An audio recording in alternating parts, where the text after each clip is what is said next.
ಎಲ್ಲರಿಗೂ ನಮಸ್ಕಾರ. Hello aspirants, ಎಲ್ಲ ಹೇಗಿದ್ದೀರಾ? ಈ ಹಿಂದೆ ನಾನು 4 ಮೆಂಟಲ್ ಎಬಿಲಿಟಿ ವಿಡಿಯೋಸ್ನ ಮಾಡಿದ್ದೀನಿ. ಯಾರೆಲ್ಲ ನೋಡಿಲ್ಲ ಪ್ಲೀಸ್ ಹೋಗಿ ನೋಡಿ. ಸೊ ಇದು 5th ವಿಡಿಯೋ, ಮಿಸ್ಸಿಂಗ್ ನಂಬರ್ಸ್ ಅಂತ ಹೇಳಿ. ಯೂಶಲಿ ಇದು ಕಷ್ಟ ಅಂತ ಅನ್ಕೋತಾರೆ. ಸೊ ನಾನು ಈಸಿಯಾಗಿ ಯಾವ ರೀತಿ ಸಾಲ್ವ್ ಮಾಡ್ಬೋದು ಅಂತ ನಾನು ಅದನ್ನು ಹೇಳ್ಕೊಡ್ತೀನಿ. ಸೊ ಮೊದಲನೇ ಕ್ವೆಶ್ಚನಿಗೆ ಬರೋಣ. ಸೊ ನಿಮ್ಗೆ ಏನೆಲ್ಲ ಕಾಣಿಸುತ್ತೆ ಇವಾಗ? ಒಂದು ರೀತಿ ಬಾಕ್ಸಲ್ಲಿ ಕಾಣಿಸುತ್ತೆ, ಏನೋ ನಂಬರ್ಸ್ ಕಾಣಿಸ್ತಿದೆ ಅಲ್ವಾ? ಹೌದು, ಇದೇ ರೀತಿ ಎಲ್ಲ ಬಾಕ್ಸ್ಗಳಲ್ಲೂ ನಂಬರ್ ಇರುತ್ತೆ. ಸೊ ಒಂದು ಬಾಕ್ಸಲ್ಲಿ ನಂಬರ್ ಇರಲ್ಲ, ಅದನ್ನು ನಾವು ಗೆಸ್ ಮಾಡಬೇಕಾಗತ್ತೆ. ಆ್ಯಂಡ್ ಇದಕ್ಕೆ ಈಸಿ ಟ್ರಿಕ್ ಏನು ಅಂತಂದರೆ, ಎಲ್ಲಿ ದೊಡ್ಡ ನಂಬರ್ ಕಾಣಿಸುತ್ತೋ ಆ ಲೈನ್ನ ನಾವು ಫಸ್ಟ್ ಫೋಕಸ್ ಮಾಡಬೇಕು. ಆ್ಯಂಡ್ ಆ ಲೈನ್ನ ಫೋಕಸ್ ಮಾಡಿದ್ರೆ ಮಾತ್ರ ನಮಗೆ ಆನ್ಸರ್ನ ಈಸಿಯಾಗಿ ಫೈಂಡ್ ಮಾಡ್ಕೋಬೋದು. ಫಸ್ಟ್ ಕ್ವೆಶ್ಚನ್ನ ಸಾಲ್ವ್ ಮಾಡೋಣ ಇವಾಗ. ಸೊ ಫಸ್ಟ್ ಕ್ವೆಶ್ಚನಲ್ಲಿ ಏನು ಮಾಡಿದ್ದಾರೆ ಅಂತಂದರೆ 6, 4, 9, 13, 7, 11, 72, 24 ಕ್ವೆಶ್ಚನ್ ಮಾರ್ಕ್. ಸೊ ಅಲ್ಲಿ ಖಾಲಿ ಬಿಟ್ಟು ಅಂಥ ಜಾಗನ ಕ್ವೆಶ್ಚನ್ ಮಾರ್ಕ್ ಆಗಿ ಹಾಕಿದ್ದೀನಿ. ನಾನೇನು ಬ್ಲೂ ಪೆನ್ನಲ್ಲಿ ಬರೆದಿದ್ದೀನಲ್ಲ ಅದು ಮಾತ್ರ ಕ್ವೆಶ್ಚನ್. ಸೊ ಈ ರೀತಿ ನಿಮಗೆ ಕ್ವೆಶ್ಚನ್ ಕೊಟ್ಟಿರ್ತಾರೆ, ಆ ಕ್ವೆಶ್ಚನ್ ಮಾರ್ಕಲ್ಲಿ ಏನಿದೆ ಅಲ್ವಾ, ಸೊ ಆ ಜಾಗ ಏನು ಖಾಲಿ ಇದೆ ಅಲ್ವಾ, ಅದನ್ನು ನೀವು ಫೈಂಡ್ ಮಾಡಬೇಕಾಗತ್ತೆ ಆನ್ಸರ್ನ. ಸೊ ನಾನು ಫಸ್ಟೇ ಹೇಳಿದಾಗೆ ಬಿಗ್ಗೆಸ್ಟ್ ನಂಬರ್ ನಾವು ಇಡೀ ಒಂದು ಬಾಕ್ಸ್ನಲ್ಲಿ ಕಂಡುಹಿಡಿಬೇಕಾಗುತ್ತೆ. ಸೊ ಬಿಗ್ಗೆಸ್ಟ್ ನಂಬರ್ನ ರೋ ಯಾವುದಿದೆ ಅದನ್ನು ನಾವು ಫಸ್ಟ್ ಫೋಕಸ್ ಮಾಡಬೇಕಾಗತ್ತೆ. ಸೊ 72, 24. ಸೊ ಇವಾಗ ಅದು ಯಾವ ರೀತಿ ಬಂದಿದೆ ಅಂತ ನಾವು ಇವಾಗ ಚೆಕ್ ಮಾಡೋಣ. ಸೊ ನಾನು ಈ ಕಡೆನೂ ಕೂಡ ಬಾಕ್ಸ್ನ ಹಾಕ್ಕೊಂಡಿದ್ದೀನಿ. ಸೊ ಇಲ್ಲಿ ನಿಮಗೆ ಗೊತ್ತಾಗುತ್ತೆ ಯಾವ ರೀತಿ ಮಾಡಬೇಕು ಅಂತ ಅಂದ್ಬಿಟ್ಟು. ಸೊ ಇವಾಗ ನಮಗೆ 72 ಆಗಿರ್ಬೋದು, 24 ಆಗಿರ್ಬೋದು, ಯಾವ್ದಾದ್ರು ಟೇಬಲ್ಸ್ದು ನಂಬರ್ ಆಗಿರುತ್ತೆ ಅಂತ ಅಂತೂ ನಮಗೆ ಗೊತ್ತಿದೆ. ಸೊ ಅದು 6ಗೂ ಕೂಡ ರಿಲೇಟ್ ಆಗಿರುತ್ತೆ ಅಂತ ನಮಗೆ ಗೊತ್ತಿರುತ್ತೆ. ಸೊ 6 ಎಷ್ಟು 72 ಅಂತ ನಾವು ಕಂಡುಹಿಡಿಬೇಕು. ಸೊ 6 ಎಷ್ಟು 72, 12. ಸೊ 12, 6, 72. ಸೊ ಈ ರೀತಿ ಆಗಬೇಕು ಅಂತ ಅಂದರೆ 13 ಇದೆ ಅಂದರೆ -1 ಮಾಡಬೇಕಲ್ವಾ. ಸೊ ಸ್ವಲ್ಪ ಸ್ಮಾರ್ಟಾಗಿ ಥಿಂಕ್ ಮಾಡಿದ್ರೆ ನಮ್ಗೆ ಆನ್ಸರ್ ಸಿಕ್ಬಿಡುತ್ತೆ. 13 - 1, 12. 12, 6, 72. ಅದೇ ರೀತಿ 7 - 1, 6 ಆಗುತ್ತೆ. 6, 4, 24 ಆಗುತ್ತೆ. 11 - 1, 10 ಆಗುತ್ತೆ. 10, 9, 90 ಆಗುತ್ತೆ. ಸೊ ಆನ್ಸರ್ 90 ಆಗುತ್ತೆ. ಈ ರೀತಿ ದೊಡ್ಡ ನಂಬರ್ ಆಗಿದೆ ಅಂತಂದರೆ ಪಾಸಿಬಿಲಿಟೀಸ್ ಒಂದು ಅಡಿಷನ್ ಆಗಿರುತ್ತೆ, ಇಲ್ಲ ಮಲ್ಟಿಪ್ಲಿಕೇಶನ್ ಆಗಿರುತ್ತೆ. ಮುಂದಿನ ಎಕ್ಸಾಂಪಲ್ಸ್ಗಳಲ್ಲಿ ನಾವು ನೋಡ್ತಾ ಹೋಗೋಣ. ಸೊ ಸೆಕೆಂಡ್ ಕ್ವೆಶ್ಚನ್, ನಾನು ಇಲ್ಲಿ ಕ್ವೆಶ್ಚನ್ನ ಇನ್ನೊಂದ್ಸಲ ಈ ಕಡೆ ಬರೀತೀನಿ ಸೊ ನಿಮಗೆ ಗೊತ್ತಾಗಲಿ ಅಂತ. ಇವಾಗ ನಾನು ಬಾಕ್ಸ್ನ ಅದೇ ರೀತಿ ಹಾಕ್ತಾ ಇದ್ದೀನಿ. ಸೊ ಕ್ವೆಶ್ಚನ್ ಯಾವ ರೀತಿ ಇದೆ, ಯಾವ ರೀತಿ ಕಾಣುತ್ತೆ ಅಂತ ನಿಮ್ಗೆ ತೋರಿಸ್ತಿದ್ದೀನಿ. So 4, 5, 89, 3, 4, 43, 1, 2 question mark. ಸೊ ನಾನು ನಿಮಗೆ ಹಿಂದೆ ಹೇಳಿದ್ದೆ ದೊಡ್ಡ ನಂಬರ್ ಮೇಲೆ ನಮ್ಮ ಫೋಕಸ್ ಫಸ್ಟ್ ಇರಬೇಕು ಅಂತ ಅಂದ್ಬಿಟ್ಟು. ದೊಡ್ಡ ನಂಬರ್ ಬಂದುಬಿಟ್ಟು ಇಲ್ಲಿ 89 ಆ್ಯಂಡ್ 43. ಸೊ ಅದ್ರ ಮೇಲೆ ನಾವು ಫೋಕಸ್ ಮಾಡೋಣ.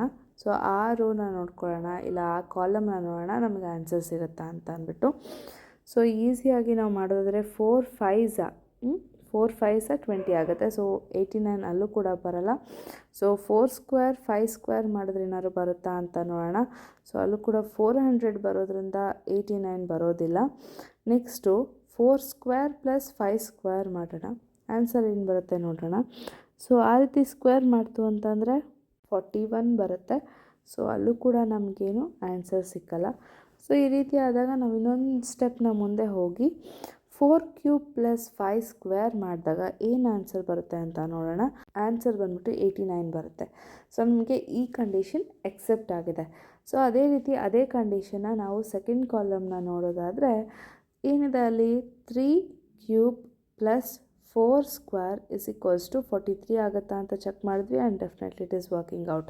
ಸೊ ನಾವೀಗ ನೆಕ್ಸ್ಟ್ ಕಂಡೀಷನ್ ಎಲ್ಲಿಗೆ ಅಪ್ಲೈ ಮಾಡಬೇಕು? ಖಾಲಿ ಜಾಗ ಏನು ಕ್ವೆಶ್ಚನ್ ಮಾರ್ಕ್ ಇದೆಯಲ್ಲ ಅಲ್ಲಿಗೆ ಅಪ್ಲೈ ಮಾಡಬೇಕು. ಸೊ 1³ + 2 ಸ್ಕ್ವೇರ್ ಅಂತ ಅಂದರೆ 5 ಆಗುತ್ತೆ.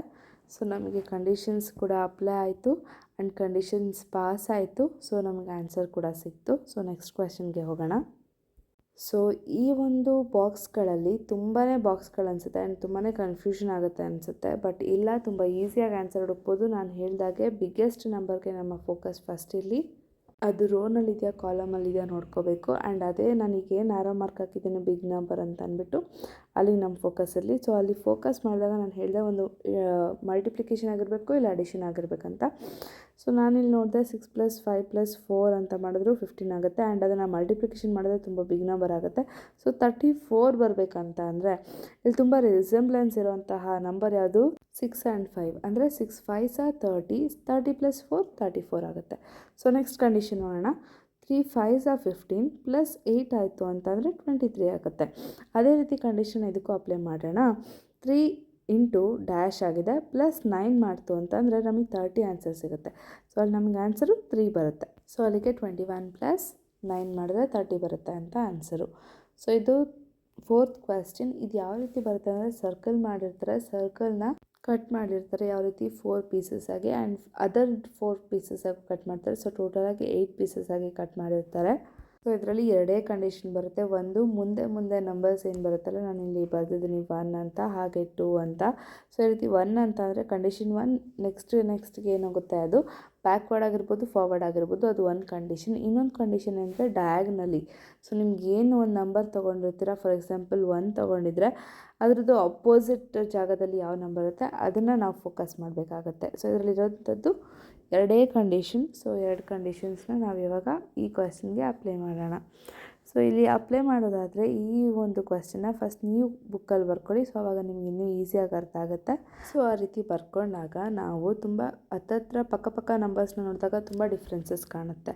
ಸೊ ಫಸ್ಟ್ ಕಂಡೀಷನ್ ರಾಂಗ್ ಆಗುತ್ತೆ. ಸೊ ಸೆಕೆಂಡ್ ಕಂಡೀಷನ್ಗೆ ನಾವು ಬಂದಾಗ ಡಯಾಗ್ನಲ್ಲಿ ನೋಡಬೇಕು, ಅಪೋಸಿಟ್ ನಂಬರ್ಸ್ನ ನೋಡಬೇಕು ಅಂದಾಗ ನಮಗೆ ಸೇಮ್ ನಂಬರ್ಸ್ ಡಿಫ್ರೆನ್ಸ್ ಬರುತ್ತೆ. ಫಾರ್ ಎಕ್ಸಾಂಪಲ್ ಇಲ್ಲೇನು ಕಾಣಿಸ್ತಿದೆ ಅಲ್ವಾ, +6 - 4 +6 - 4 ಅದೇ ರೀತಿ ಹಾಕ್ಕೊಂಡು ಹೋದಾಗ ನಮಗೆ ಆನ್ಸರ್ ಆರಾಮಾಗಿ ಸಿಕ್ಬಿಡುತ್ತೆ.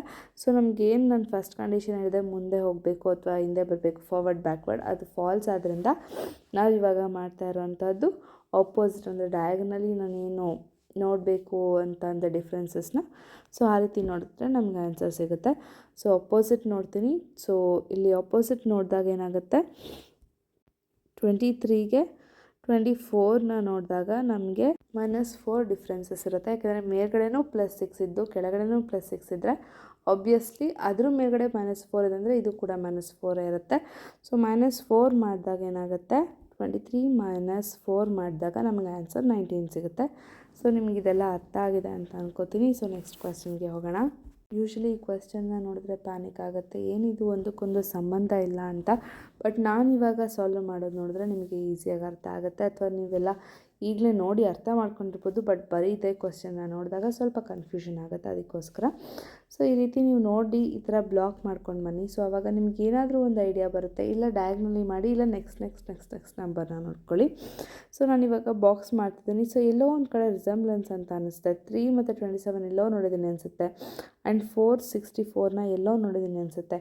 ಸೊ ಎಲ್ಲಿ ಕ್ಯೂಬ್ ರೂಟ್ಸಲ್ಲಿ ನಮ್ಗೆ ಯಾವಾಗಲೂ ಸ್ಕ್ವೇರ್ ರೂಟ್ ಕ್ಯೂಬ್ ರೂಟ್ ಗೊತ್ತಿರಲೇಬೇಕು. ಆ್ಯಂಡ್ ನನ್ನ ಮೊದಲನೇ video square root cube root ಮೇಲೆ ಇರೋದು. ಪ್ಲೀಸ್ ಯಾರೆಲ್ಲ ನೋಡಿಲ್ಲ ಪ್ಲೀಸ್ ಹೋಗಿ ನೋಡಿ. ಸೊ ಇಲ್ಲಿ ಏನಿದೆ, ಕ್ಯೂಬ್ ರೂಟ್ ಮಿನಿಮಮ್ 10ವರೆಗೂ ಕ್ಯೂಬ್ ರೂಟ್ ಗೊತ್ತಿರಬೇಕು, ಆ್ಯಂಡ್ ಸ್ಕ್ವೇರ್ ರೂಟ್ ಕೂಡ ಮಿನಿಮಮ್ 10ವರೆಗೂ ಗೊತ್ತಿರಬೇಕು. ಸೊ ಅಲ್ಲಿ ಆನ್ಸರ್ 8 ಕ್ಯೂಬ್ 512 ಆನ್ಸರ್ ಆಗಿರುತ್ತೆ.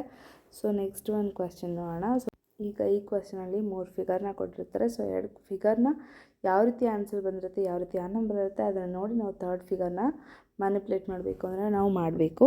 ಸೊ ಫಸ್ಟ್ ಫಿಗರ್ ನಮಗೆ ನೋಡಿದಾಗ ನಮಗೆ ರಿಸೆಂಬ್ಲೆನ್ಸ್ ಅನಿಸೋದು 981 ಇದೆ ಅಂತಂದರೆ ನಮ್ಮ ಕಣ್ಣಲ್ಲಿಗೆ ಹೋಗೋದು 9 ಸ್ಕ್ವೇರ್, ಸೊ ಅದು 81, ಆ್ಯಂಡ್ 8 ಸ್ಕ್ವೇರ್ 64 ಅಂತ. ಸೊ ಇಷ್ಟು ನಮಗೆ ಗೊತ್ತಾದಾಗ ನಾನು ಅದನ್ನು ಆನ್ಸರನ್ನು ನಾನು ಬ್ಲ್ಯಾಕ್ ಪೆನಲ್ಲಿ ಬರೆದಿದ್ದೀನಿ. ಸೊ ಬ್ಲೂ ಕಲರ್ ಕಂಪ್ಲೀಟಾಗಿ ಕ್ವೆಶ್ಚನ್ ಆಗಿರುತ್ತೆ.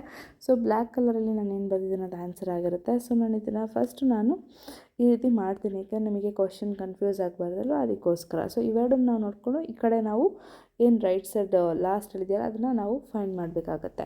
ಸೊ ನಾವು ಇವಾಗ ಇಲ್ಲಿ ನೋಡಿದಾಗ 981 ಅಂತ ಅಂದರೆ 9 ಸ್ಕ್ವೇರ್ 81 ಅಂತ ನಮಗೆ ಗೊತ್ತಾಯಿತು, ಆ್ಯಂಡ್ 864 ಅಂದರೆ 8 ಸ್ಕ್ವೇರ್ 64 ಅಂತ ನಮಗೆ ಗೊತ್ತಾಗಿದೆ. ಸೊ ಇವಾಗ ನಾವು ಏನು ಮಾಡ್ತೀವಿ ಅಂದರೆ ಯಾವ ರೀತಿ ಈ 3ಗೂ 5ಗೂ 7ಗೂ ಇರುವಂಥ ಸಂಬಂಧ ಏನು ಅಂತ ಇವಾಗ ನಾವು ಫೈಂಡ್ ಮಾಡೋಣ. ಸೊ ಇವಾಗ ನಮಗೆ 7 ಹೇಗೆ ಬಂತು ಮಿಡಲಲ್ಲಿ, ಸೊ ಅದ್ರದ್ದು ಯಾವ್ದಾದ್ರು ಪ್ರಾಡಕ್ಟ್ ಆಗಿರಬೇಕಲ್ವ, ಯಾವ್ದಾದ್ರು ಆನ್ಸರ್ ಆಗಿರಬೇಕಲ್ವ. ಸೊ ಯಾವ ರೀತಿ ಫೈಂಡ್ ಆಯಿತು ಅಂತ ನೋಡೋಣ. ಸೊ ಈಗ ಏನು 81 ಅಂತ ಅಂದರೆ 9 ಸ್ಕ್ವೇರ್, ಅದನ್ನು ಆ ರೀತಿ ಬರ್ಕೊಳ್ಳೋಣ, ಗಿವನ್ನು ಬರ್ಕೊಳ್ಳೋಣ. ನೆಕ್ಸ್ಟ್ ಬಂದುಬಿಟ್ಟು 7 ಯಾವ ರೀತಿ ಬಂತು ಅಂತ ಅಂದ್ಬಿಟ್ಟು ನೋಡೋದಾದರೆ 5 - 3 ಮಾಡಿದ್ರೆ ನಮಗೆ 2 ಆಗುತ್ತೆ. ಸೊ ಅದೇ 2ನ ಇಲ್ಲಿ ಮಿಡಲಲ್ಲಿರುವಂಥ 7ಗೆ ಆ್ಯಡ್ ಮಾಡಿದ್ರೆ ನಮಗೆ 9 ಬರುತ್ತೆ. ಸೊ ಈ ಕಂಪ್ಲೀಟ್ ಆಗಿರೋಂಥ ಒಂದು ಫಿಗರಲ್ಲಿರೋಂಥ ನಂಬರ್ಸ್ ಎಲ್ಲ ನಮ್ಗೆ ಇಲ್ಲಿ ಫೈಂಡ್ ಆಯಿತಾ. ನೆಕ್ಸ್ಟ್ ಫಿಗರ್ಗೆ ಹೋದರೆ 64 ಅಂತ ಅಂದರೆ 8 ಸ್ಕ್ವೇರ್ ಅಲ್ವಾ. ಸೊ ಅದು ನನಗೆ ಬರ್ಕೊಳ್ಳೋಣ. ಆ್ಯಂಡ್ ಈ ಕಡೆ ಏನಿದೆ 6 - 2 ಮಾಡ್ಕೊಳ್ಳೋಣ. ಸೊ 4 ಬರುತ್ತೆ, ಅದು ನಮಗೆ ಪ್ರಾಡಕ್ಟ್ ಆಗಿದೆ ಅಂತ ಅಂದ್ಕೊಳ್ಳೋಣ, ಹೌದಲ್ವಾ. ಸೊ ಆ ಪ್ರಾಡಕ್ಟ್ನ +4 ಮಾಡ್ತು ಅಂತ ಅಂದರೆ ನಮಗೆ ಆನ್ಸರ್ 8 ಸಿಗುತ್ತೆ. ಸೊ ಇದು ಕೂಡ ಕನ್ಕ್ಲೂಷನ್ ಆಯಿತು. ಆ್ಯಂಡ್ ಲಾಸ್ಟ್ ಒನಿಗೆ ನಾವು ಬಂತು ಅಂತ ಅನ್ನೋದಾದರೆ 7² ಬಂದುಬಿಟ್ಟು 49 ಆಗಿರುತ್ತೆ. ಆ್ಯಂಡ್ ನಮಗೆ ಮಿಡಲ್ ನಂಬರ್ ಬಂದುಬಿಟ್ಟು ಏನಂತ ನಾವು ಕಂಡುಹಿಡಿಬೇಕಾಗುತ್ತೆ. ಸೊ 4 - 5 ಅಂದರೆ ಆನ್ಸರ್ ನಮಗೆ 1 ಆಗುತ್ತೆ. ಸೊ ಆ 1ಅನ್ನು ನಾವು ಎಷ್ಟಕ್ಕೆ ಆ್ಯಡ್ ಮಾಡಬೇಕಾಗತ್ತೆ? 7 ಬೇಕು ಅಂತ ಅಂದರೆ 1ಅನ್ನು ನಾವು ಎಷ್ಟಕ್ಕೆ ಆ್ಯಡ್ ಮಾಡಬೇಕಾಗತ್ತೆ? 6ಗೆ ಆ್ಯಡ್ ಮಾಡಬೇಕಾಗತ್ತೆ. ಸೊ ಆ ಮಿಡಲ್ ನಂಬರ್ ಏನಾಗುತ್ತೆ? 6 ಆಗುತ್ತೆ. ಸೊ ಇದನ್ನೆಲ್ಲ ನಾನು ಹೇಳ್ಕೊಡ್ತಾ ಇದ್ದಂಗೆ ನೀವು ನಿಮ್ಮ ಬುಕ್ಕಲ್ಲಿ ನೀವು ಮಾಡಿದ್ರೆ ನಿಮಗೆ ಈಸಿ ಆಗುತ್ತೆ. ನನ್ನ ಹತ್ರ ಟ್ಯಾಬ್ ಇದ್ದರೆ ನಾನು ಲೈವ್ ಕ್ಲಾಸಸ್ಸಲ್ಲೇ ಮಾಡಿಕೊಂಡು ಹೇಳ್ಕೊಡ್ತಿದ್ದೆ. ಬಟ್ ನಾನೆಲ್ಲ ರೆಕಾರ್ಡ್ ಮಾಡಿಕೊಂಡು ನಾನು ವಾಯ್ಸ್ನ ಕೊಡೋದ್ರಿಂದ ಸ್ವಲ್ಪ ಕಷ್ಟ ಆಗ್ಬೋದು. ನಾಳೆ ಸಿಟ್ಟಿಂಗ್ ಅರೇಂಜ್ಮೆಂಟ್ಸ್ನ ಮಾಡೋಣ. ಇದೇ ರೀತಿ ನಿಮ್ಮೆಲ್ಲರ ಸಪೋರ್ಟ್ ಸಾಯಿ ದೇವ್ಸ್ ಚಾನಲ್ ಮೇಲೆ ಸದಾ ಇರಲಿ. ನಮ್ಮ ಸ್ಟಡಿ ವಿಡಿಯೋ ನಿಮಗೆ ಇಷ್ಟ ಆಗಿದ್ದಲ್ಲಿ ಲೈಕ್ ಮಾಡಿ, ಶೇರ್ ಮಾಡಿ, ಕಮೆಂಟ್ ಮಾಡಿ, ಸಬ್ಸ್ಕ್ರೈಬ್ ಆಗೋದನ್ನ ಮರಿಬೇಡಿ. Thank you.